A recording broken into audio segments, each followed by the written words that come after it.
oxirgi bor sizlarga murojaat qilamanki, ushbu ko'rib turgan xonadonlaringiz Ramazonning 13-kuni yonib mutlaqo kulga aylangan. Shu kunga qadar mana shu xonadonda ustalarni keti uzilmaydi.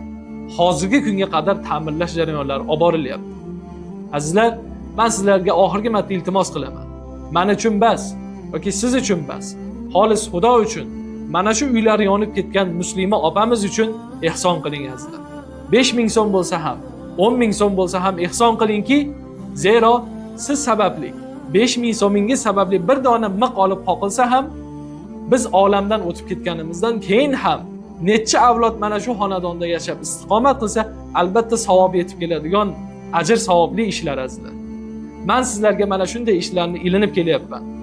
Mana shu kunga qadar siz azizlarni, siz ko'rib turgan azizlarni 5000 so'm pulingiz bilan ustalar ishlayapti, ta'mirlash ishlari olib borilyapti.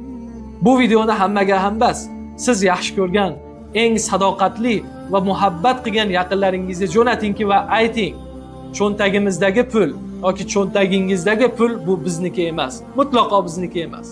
Qachonki bizniki bo'ladi, qachonki siz mana shunaqangi mehrga muhtoj, qiynalgan oilalarga yoki yetimlarga ehson qilganingizdagina ana shu pul sizniki bo'ladi. Hammalaringga rahmat. Ehson qiling va videolarimizni ulashishda davom eting.